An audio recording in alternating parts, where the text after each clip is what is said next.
Welcome to the Brew Crew Review Podcast, the show by fans for fans of your Milwaukee Brewers.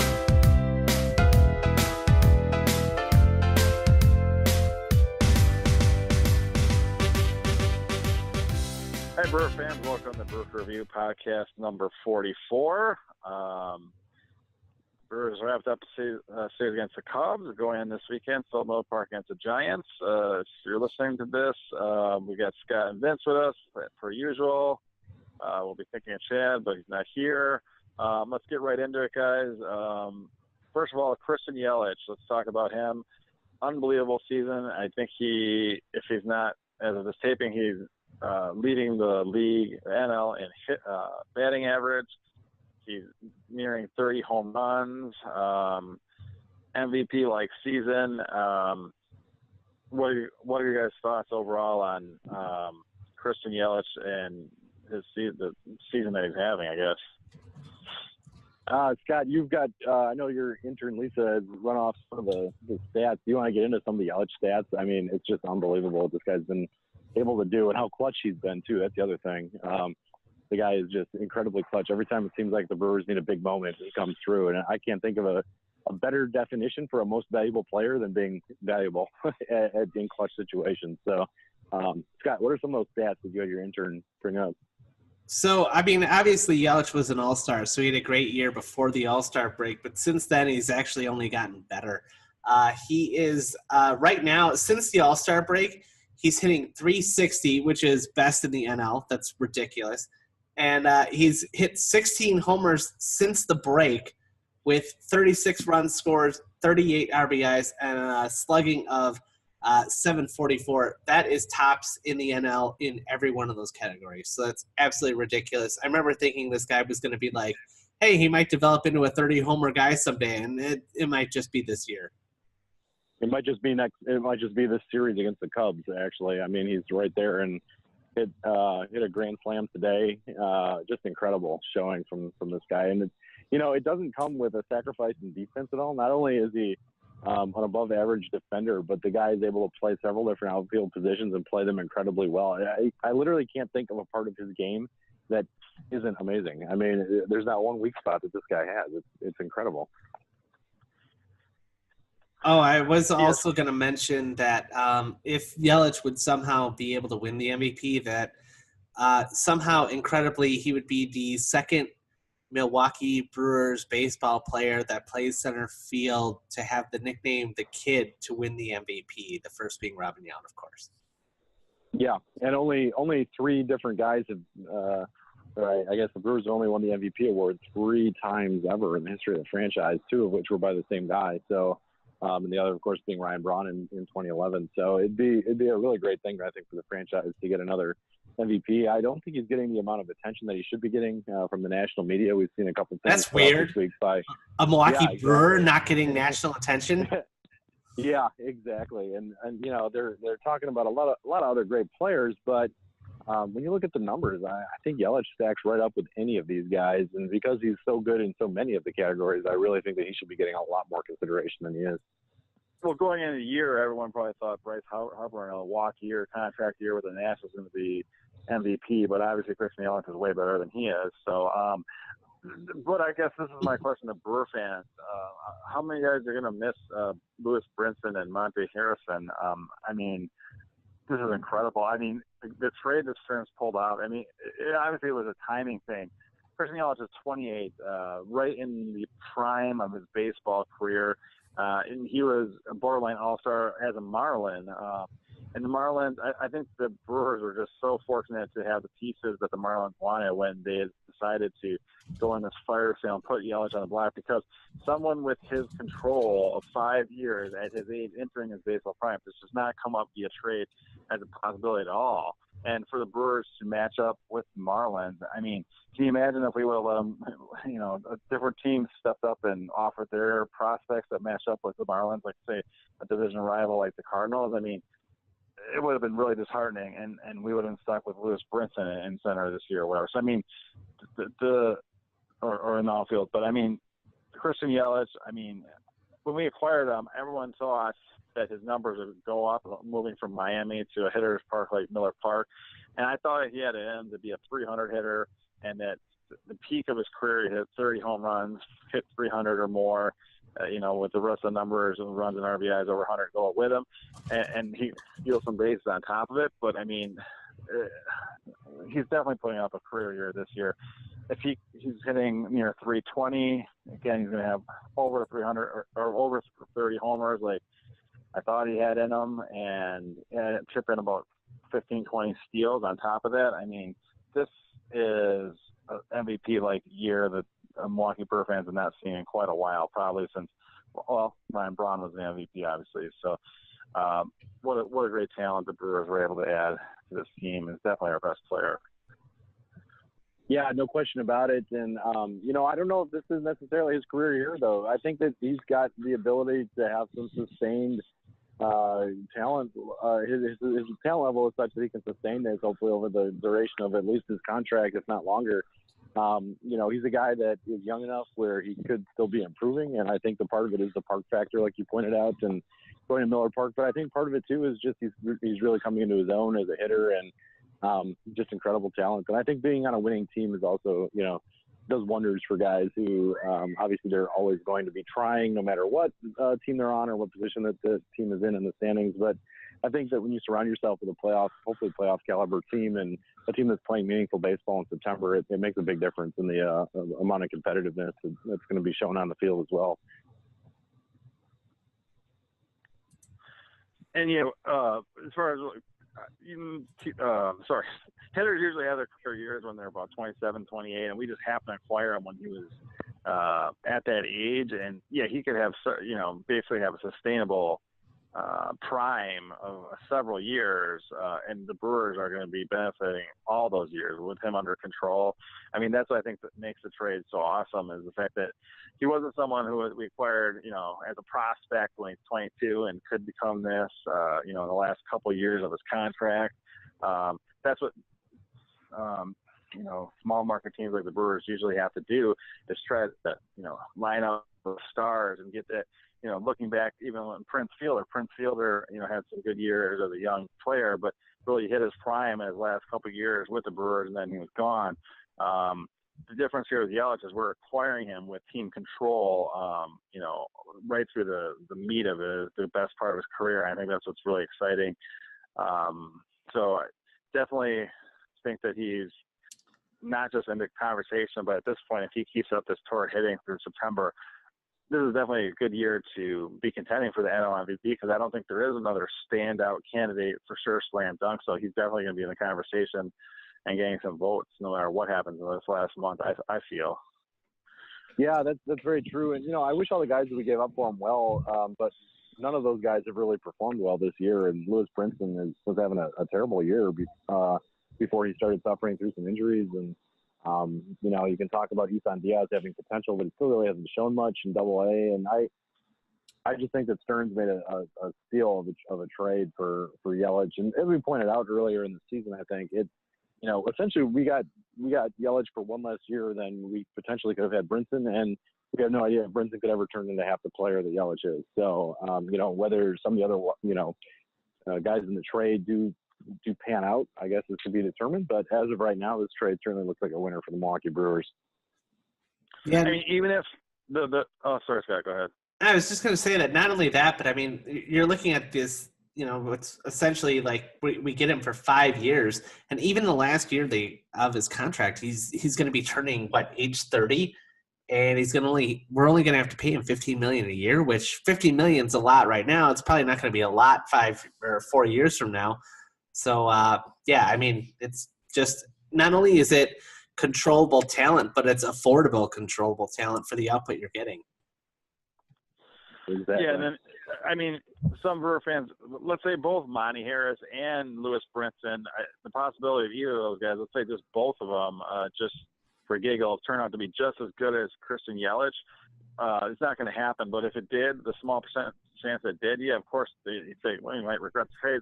But no, because the Marlins are only going to get those prime years from those guys in like the last year or two of control of them. So we have Christian Yelich in the real need of his career, every single year that we have him under control. So I think that's makes a huge difference, and I think it was universally panned by Brewer fans and for other people throughout MLB that was a great trade for the Brewers when it happened, and it definitely is coming to fruition right away in Christian Yelich's first year as a Brewer. So it's very exciting. Yeah, absolutely. So I know that we got a lot to get through this episode, and we got to step up the plate, which rapid fire takes quite a while, so we'll get to that. But before we do, we wanted to have our other special segment that we wanted to add in, and that is our Cato Kalin tweet of the week. Vince, do you have that for us? I do, guys. Yeah, Cale Kalin has been continually very active on Twitter, which is a bit surprising because he has sworn off both the Brewers and Twitter numerous times in the past several weeks. Well, really the past several years. But this week's quote from Cato was posted 18 hours ago during the Brewers game on Saturday against the Nationals. I guess 18. Yeah. So he says, "At Brewers, biggest effing joke in at MLB, Soria rhymes with diarrhea, and he is exactly that. Where is it? And why do Brewers pick up the, quote, shittiest pitchers every year? Council, you honestly can't manage. Zero focus on this team of underachievers, again, capitalized. Hashtag boycott. Hashtag fire council. Request, please retweet." End tweet. What I love about Cato's tweets is that my Brewer fan frustration, alter ego conscience, speaks just like that to me when the Brewers are losing. So the fact that Cato just let it run right off his fingertips on the Twitter, it's really entertaining to me. I will have to admit. It is entertaining. It is a little insensible at times, very much rambling, and maybe you should take a dose of the long view on a few issues because the 162-game season is quite long, and you're going to lose some close games. But yeah, Cato's passionate. I'll give him that. Absolutely. Scott, are you still with us? Any comments on Cato? No, just that I actually have a few friends of mine that are particularly passionate about Milwaukee Brewers baseball, and sometimes Cato says exactly what we're all thinking, and sometimes even what we're saying. So, sometimes those quotes are like direct from a group text thread that we have. It's kind of funny. Like he reads it. It is like Cato might have a few more exclamation marks and a few more all caps, but I don't know. It's entertaining to me, so I have no problem with it. I don't know. It's interesting, but there's only so many times that you can lash out and say goodbye Twitter and then come back the next day. So yeah, which he did, by the way. He was back on it today, so celebrating the Brewers win. I'm glad he's back. I also love people that quit Twitter pick up like a couple weeks or possibly even the next day. Anyway, let's get to our stepping up to the plate question, guys.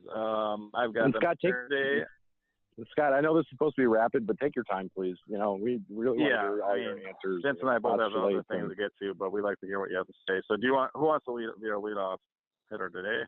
Craig, you get to pick. I mean, it's your rodeo today. You get to pick.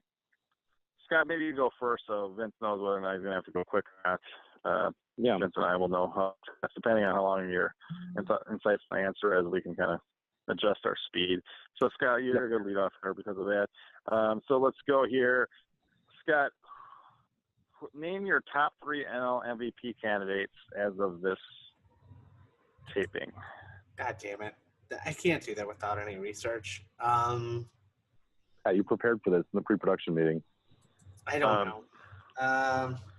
Okay, we'll let you go third on this one. Vince, go first. I guess I would go with Arenado. I'm going to put Christian Yelich right in that grouping. My third pick. It's a great question, Craig. I'm going to say, I don't want to say it, but I'm going to say Javier Baez. Yeah, that's a good pick. Those are all great. Well, I mean, if you look at the teams leading the division, the Cubs really, besides Javier Baez, who does have now 30 homers and 100 RBIs already, he's definitely one of my top 3. I mean, a team that also has a Rizzo and Bryant have an off year, has this guy step up. It's just kind of sick to me. But anyway, he's definitely up in the top three. But then if you look at the other division leaders, like you've got the Braves are really, I mean, you have Freddie Freeman there, but you really have their young gun, especially Acuna and Albies kind of running the young Braves there. And I don't think any of those guys are really putting up MVP type numbers.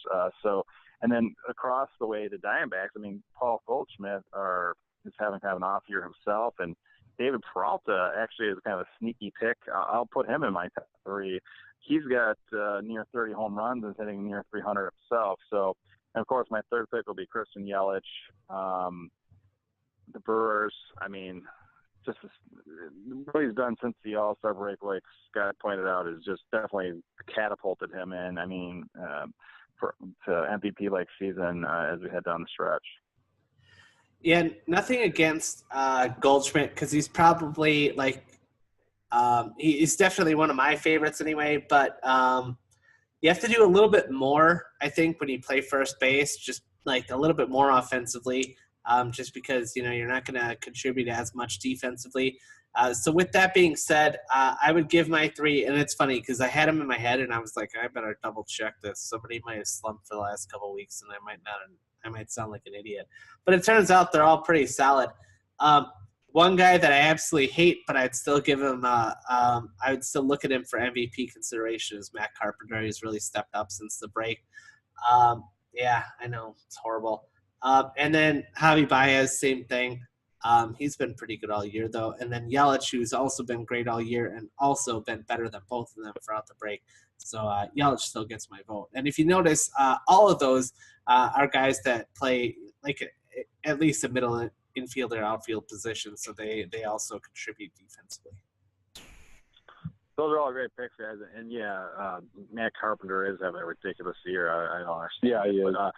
But the other guy, looking at the Dodgers, who also have a great team.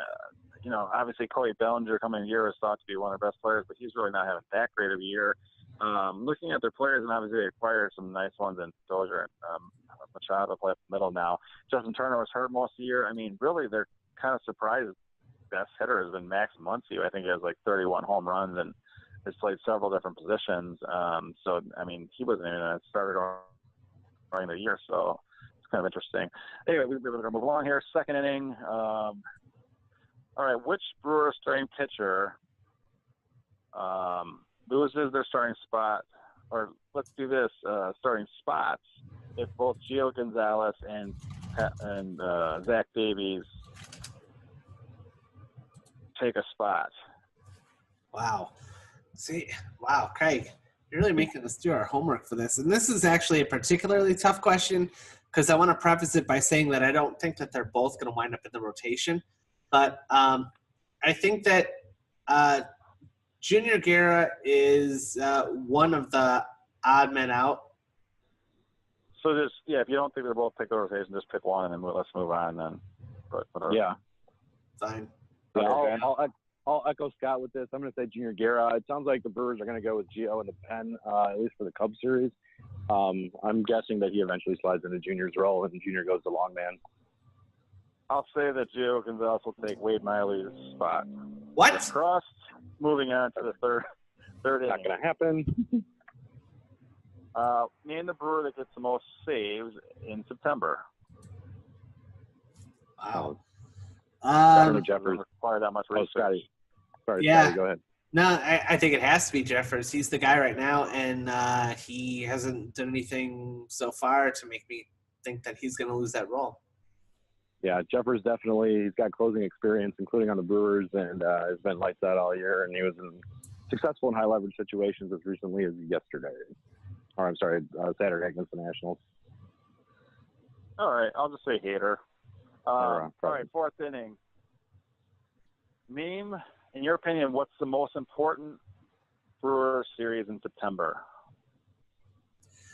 Most important Brewers series in September is going to be that 3-game set against the Cardinals because I hate to say it, but I'm not conceding the division to the Cubs, but I'm just going to play the percentages and say at this point, we got to keep winning. But wild card is the more likely place to land, and that's the wild card team that we have to go up against. So, card series. Yeah, I totally agree with Scotty on this one. I hate to admit it, but I think that the uphill battle against the Cubs is pretty real, and the wild card spot needs to be locked down. So, yeah, I'll say the Cardinals series as well. I will go with the Cubs series in Wrigley. I think we got to win that series. But I can't disagree with you guys. But also just throw out there that I think the most exciting series is going to be the last 3 games against Detroit, because we're going to sweep it to make the playoffs. But so I'm just throwing that out there. Okay, 5th inning. Let's see, can't read my own writing. Name your favorite off-season Stearns move.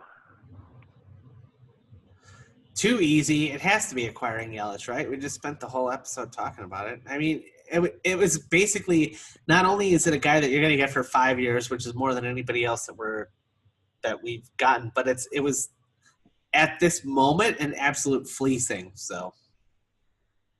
Yeah, I mean, I'll say my answer officially is Yelich, with major props for both Lorenzo Cain and Yelich Chassin. Yeah, I mean, just to be different, I was going to go Yelich too, but Kane, those are all good candidates, so I'll go with Kane. All right, what about Miley? Would that be? Oh, great move. 2.18 ERA. So if he pitched more, he might win the Cy Young. Almost has a sub-2 ERA. That's amazing. What more do you want? 6th inning, favorite July acquisition for Milwaukee Brewers. Yeah. It hasn't worked out quite as good as I'd hoped yet, but I still think picking up Soria, I just thought that our bullpen at times has faltered and hasn't shown the depth that we have. Soria hasn't pitched up to his potential just yet, but with Knebel faltering, it was really important to get a bullpen piece, and I think Soria is the guy. That's a great answer, Scott. I like Soria a lot, too.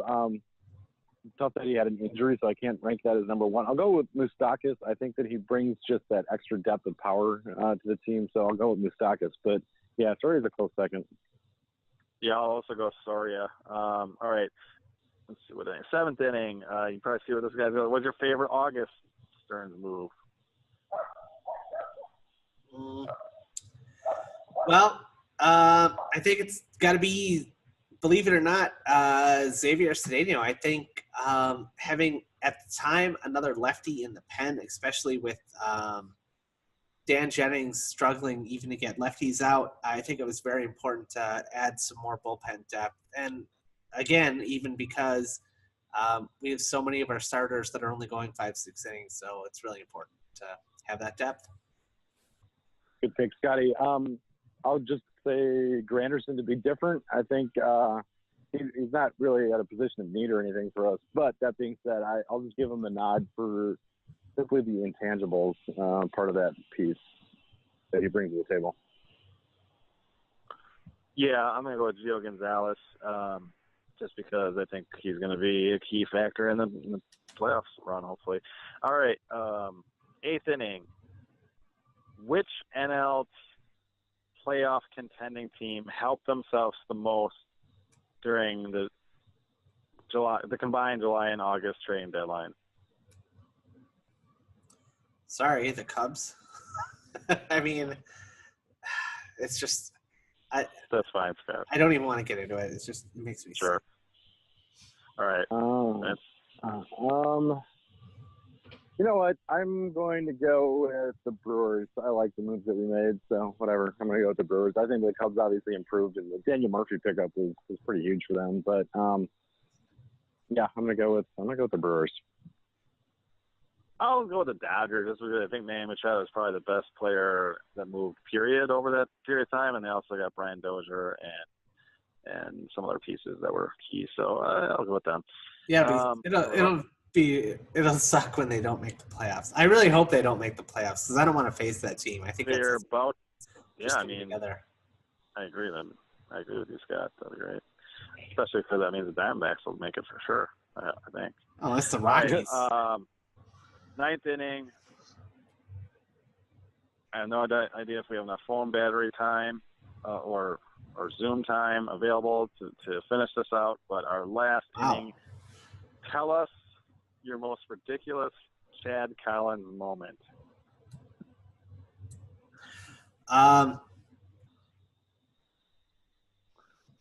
That's can be said on air. Can I mention two if I make them quick? Yes, absolutely. All right, I guess I should have just done it. We always bend rules for you, Scott. Yeah, fine. That's true.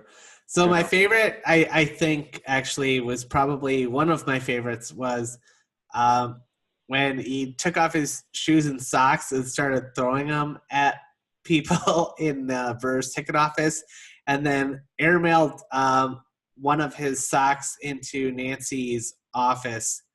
And then she came out, she picked up the sock with a pen because she didn't want to touch it, and then walked it back out and dropped it on the floor and closed her office door.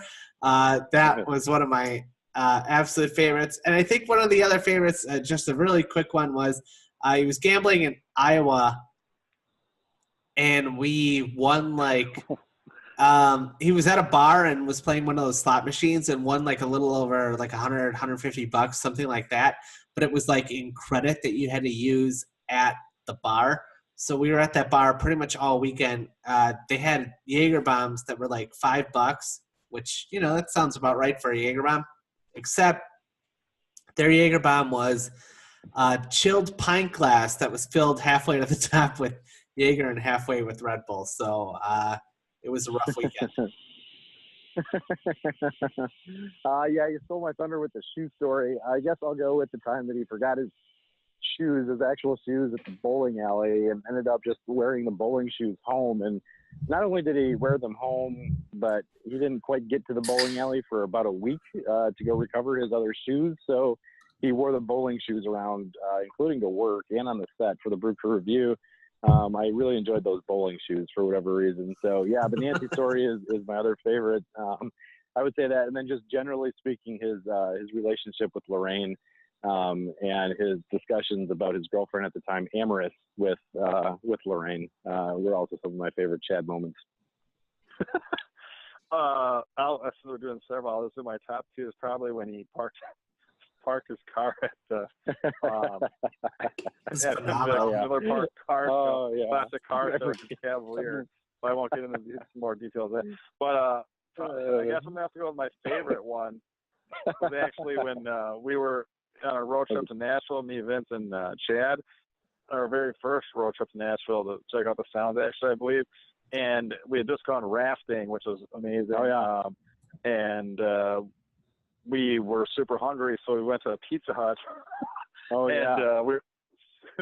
Chad literally ordered several large pizzas. I don't know if we didn't really ask him if he was sharing with us.